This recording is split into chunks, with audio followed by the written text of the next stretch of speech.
इस स्तुति को खो देना वैसा ही है जैसे हाथ में अमृत हो और हम जहर की तलाश में भटकते रहे। हमेशा याद रखें, श्रीमद् भागवत पुराण की स्तुतियां कभी साधारण नहीं होती। नमो भगवते वासुदेवाय। इस चमत्कारी श्री कृष्ण स्तुति का वर्णन श्रीमद् भागवत पुराण में आता है। इसे गुह्य रचना भी कहा जाता है। यह स्तुति कहती है, कृष्ण वही परम सत्ता है जो दिखाई भी देते हैं और दृष्टि से परे भी है। हर देह में सांस बनकर, चेतना बनकर वही धड़कते हैं। वे गुणातीत होकर भी रज, सत्व और तम को अपने ही तेज से चला रहे हैं। अवतार लेकर संसार का भार उठाते हैं, पर स्वयं किसी कर्म, काल या बंधन से स्पर्शित नहीं होते। यह स्तुति चेतावनी है कि अहंकार में डूबा और गुणों से अंधा मन ईश्वर को नहीं पहचान सकता, और जो इतना सुनकर भी ठहर कर इसे नहीं सुनता, वह कृष्ण को नहीं, अपने भीतर जाग रही आत्मा को ही चुप करा देता है। इस वीडियो को अंत तक अवश्य देखें, क्योंकि अंत में हम आपके समक्ष एक ऐसा दिव्य श्लोक प्रकट करने वाले हैं जिसके जप से केवल परिस्थितियां नहीं, आपका संपूर्ण जीवन दिशा बदलने लगेगा। वह श्लोक आपके हृदय पर ऐसा प्रभाव डालेगा कि मन स्वतः संसार से हटकर श्री कृष्ण की ओर खींचने लगेगा और भीतर सोई भक्ति जाग उठेगी। दिव्य चमत्कारी स्तोत्र एवं स्तुतियां प्रदान करना इस चैनल का उद्देश्य है। क्या पता कब इस चैनल के माध्यम से आपके इष्ट की कृपा आप पर हो जाए, इसीलिए इसे सब्सक्राइब अवश्य कीजिएगा और इस स्तोत्र के अंत में जय श्री राधे कृष्ण कमेंट अवश्य करें। स्तोत्र साझा करना भी पुण्य का कार्य है, इसीलिए इस स्तोत्र को शेयर अवश्य करें। ओम अथ गुह्य श्री कृष्ण स्तुते। कृष्ण कृष्ण महायोगिं स्वमाद्यः पुरुषः परः व्यक्ताव्यक्तमिदं विश्वं रूपन्ते ब्रह्मणा विदुः त्वमेकः सर्वभूतानां देहास्वात्मेन्द्रियेश्वरः त्वमेव कालो भगवान् विष्णुरव्यय ईश्वरः त्वं महान् प्रकृतिः सूक्ष्मा रजः सत्त्वतमोमयी त्वमेव पुरुषोऽध्यक्षः सर्वक्षेत्र विकारवेत् गृह्यमाणैस्त्वमग्राह्यो विकारैः प्राकृतैर्गुणैः कोन्विहार्हति विज्ञातुं प्राक्सिद्धं गुणसंवृतः तस्मै तुभ्यं भगवते वासुदेवाय वेधसे आत्मद्योतगुणैश्छन्न महिम्ने ब्रह्मणे नमः। यस्यावतारा ज्ञायन्ते शरीरेष्वशरीरिणः तैस्तैरतुल्यातिशयैर्वीर्यैर्देहिष्वसङ्गतैः स भवान् सर्वलोकस्य भवाय विभवाय च अवतीर्णोऽंशभागेन साम्प्रतं पतिराशिषां नमः परमकल्याण नमः परममङ्गल वासुदेवाय शान्ताय यदूनां पतये नमः। अनुजानीहि नौ भूमौ स्तवानुचर किङ्करौ दर्शनन्नौ भगवतः हृषेरासीदनुग्रहात् वाणी गुणानुकथने श्रवणौ कथायां हस्तौ च कर्मसु मनस्तव पादयोर्नः स्मृत्यां शिरस्तव निवास जगत्प्रणामे दृष्टिः सतां दर्शनेस्तु भवत्तनूनाम्। कृष्ण कृष्ण महायोगिं स्वमाद्यः पुरुषः परः व्यक्ताव्यक्तमिदं विश्वं रूपन्ते ब्रह्मणा विदुः त्वमेकः सर्वभूतानां देहास्वात्मेन्द्रियेश्वरः त्वमेव कालो भगवान् विष्णुरव्यय ईश्वरः त्वं महान् प्रकृतिः सूक्ष्मा रजः सत्त्वतमोमयी त्वमेव पुरुषोऽध्यक्षः सर्वक्षेत्र विकारवेत् गृह्यमाणैस्त्वमग्राह्यो विकारैः प्राकृतैर्गुणैः कोन्विहार्हति विज्ञातुं प्राक्सिद्धं गुणसंवृतः तस्मै तुभ्यं भगवते वासुदेवाय वेधसे आत्मद्योतगुणैश्छन्न महिम्ने ब्रह्मणे नमः। यस्यावतारा ज्ञायन्ते शरीरेष्वशरीरिणः तैस्तैरतुल्यातिशयैर्वीर्यैर्देहिष्वसङ्गतैः स भवान् सर्वलोकस्य भवाय विभवाय च अवतीर्णोऽंशभागेन साम्प्रतं पतिराशिषां नमः परमकल्याण नमः परममङ्गल वासुदेवाय शान्ताय यदूनां पतये नमः अनुजानीहि नौ भूमौंस्तवानुचरकिङ्करौ दर्शनन्नौ भगवतः हृषेरासीदनुग्रहात् वाणी गुणानुकथने श्रवणौ कथायाम् हस्तौ च कर्मसु मनस्तव पादयोर्नः स्मृत्यां शिरस्तव निवास जगत्प्रणामे दृष्टिः सतां दर्शनेस्तु भवत्तनूनाम् कृष्ण कृष्ण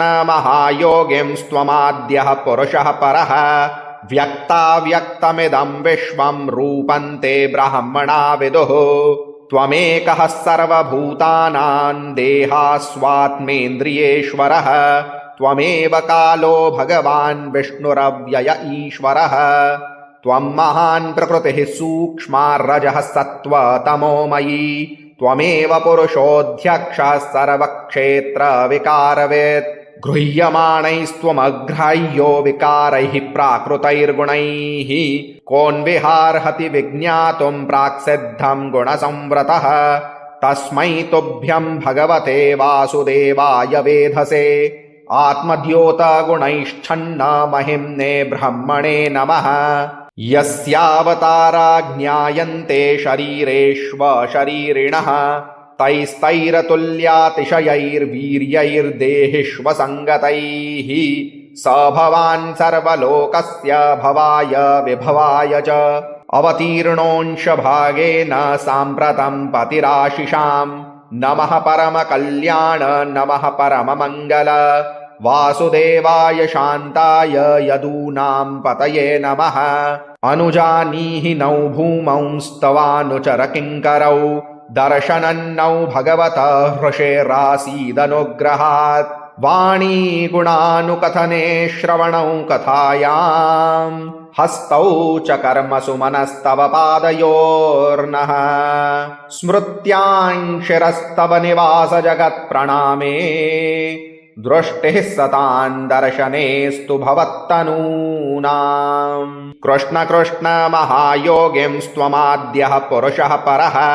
व्यक्ताव्यक्तमिदं विश्वं रूपन्ते ब्रह्मणा विदुः त्वमेकः सर्वभूतानां देहास्वात्मेन्द्रियेश्वरः त्वमेव कालो भगवान् विष्णुरव्यय ईश्वरः त्वं महान् प्रकृतिः सूक्ष्मा रजः सत्त्वतमोमयी त्वमेव पुरुषोऽध्यक्षः सर्वक्षेत्रविकारवेत् गृह्यमाणैस्त्वमग्राह्यो विकारैः प्राकृतैर्गुणैः कोऽन्विहार्हति विज्ञातुं प्राक्सिद्धं गुणसंवृतः तस्मै तुभ्यं भगवते वासुदेवाय वेधसे आत्मद्योतगुणैश्छन्न महिम्ने ब्रह्मणे नमः यस्यावतारा ज्ञायन्ते शरीरेष्वशरीरिणः तैस्तैरतुल्यातिशयैर्वीर्यैर्देहिष्वसङ्गतैः स भवान् सर्वलोकस्य भवाय विभवाय च अवतीर्णोऽंशभागेन साम्प्रतं पतिराशिषाम् नमः परमकल्याण नमः परममङ्गल वासुदेवाय शान्ताय यदूनां पतये नमः अनुजानीहि नौ भूमौंस्तवानुचरकिङ्करौ दर्शनन्नौ भगवतः हृषेरासीदनुग्रहात् वाणी गुणानुकथने श्रवणौ कथायाम् हस्तौ च कर्मसु मनस्तव पादयोर्नः स्मृत्यां शिरस्तव निवास जगत्प्रणामे दृष्टिः सतां दर्शनेस्तु भवत्तनूनाम् कृष्ण कृष्ण महायोगिंस्त्वमाद्यः पुरुषः परः व्यक्ताव्यक्तमिदं विश्वं रूपन्ते ब्रह्मणा विदुः त्वमेकः सर्वभूतानां देहास्वात्मेन्द्रियेश्वरः त्वमेव कालो भगवान् विष्णुरव्यय ईश्वरः त्वं महान् प्रकृतिः सूक्ष्मा रजः सत्त्वतमोमयी त्वमेव पुरुषोऽध्यक्षः सर्वक्षेत्रविकारवेत् गृह्यमाणैस्त्वमग्राह्यो विकारैः प्राकृतैर्गुणैः कोऽन्विहार्हति विज्ञातुं प्राक्सिद्धं गुणसंवृतः तस्मै तुभ्यं भगवते वासुदेवाय वेधसे आत्मद्योतगुणैश्छन्न महिम्ने ब्रह्मणे नमः यस्यावतारा ज्ञायन्ते शरीरेष्वशरीरिणः तैस्तैरतुल्यातिशयैर्वीर्यैर्देहिष्वसङ्गतैः स भवान् सर्वलोकस्य भवाय विभवाय च अवतीर्णोऽंशभागेन साम्प्रतं पतिराशिषाम् नमः परमकल्याण नमः परममङ्गल वासुदेवाय शान्ताय यदूनां पतये नमः अनुजानीहि नौ भूमौ स्तवानुचर किङ्करौ दर्शनन्नौ भगवतः हृषेरासीदनुग्रहात् वाणी गुणानुकथने श्रवणौ कथायाम् हस्तौ च कर्मसु मनस्तव पादयोर्नः स्मृत्यां शिरस्तव निवास जगत्प्रणामे दृष्टिः सतान् दर्शनेस्तु भवत्तनूनाम्। महाशक्तिशाली श्री कृष्ण श्लोक। सच्चिदानंद रूपाय विश्वोत्पत्त्यादि हेतवे तापत्रय विनाशाय श्री कृष्णाय वयं नमः। अर्थात जो सत शाश्वत सत्य चित शुद्ध चेतना और आनंद के स्वरूप है, जो संपूर्ण विश्व की उत्पत्ति स्थिति और लय के कारण है, जो आधिदैविक आधिभौतिक और आध्यात्मिक तीनों प्रकार के तापों का नाश करने वाले हैं, ऐसे श्री कृष्ण को हम बार बार नमस्कार करते हैं। जो इस श्लोक का प्रतिदिन 108 बार जप करता है, उसके जीवन में कृष्ण केवल स्मरण नहीं अनुभव बन जाते हैं। नित्य जप मन को संसार से हटाकर श्री कृष्ण की चेतना में स्थिर कर देता है। अंत में केवल कृष्ण और आपका हृदय रह जाता है। जय श्री राधे कृष्ण। ओम श्रीमद्भागवतानांतर्गतम गुह्यक कृता श्री कृष्ण स्तुतिः।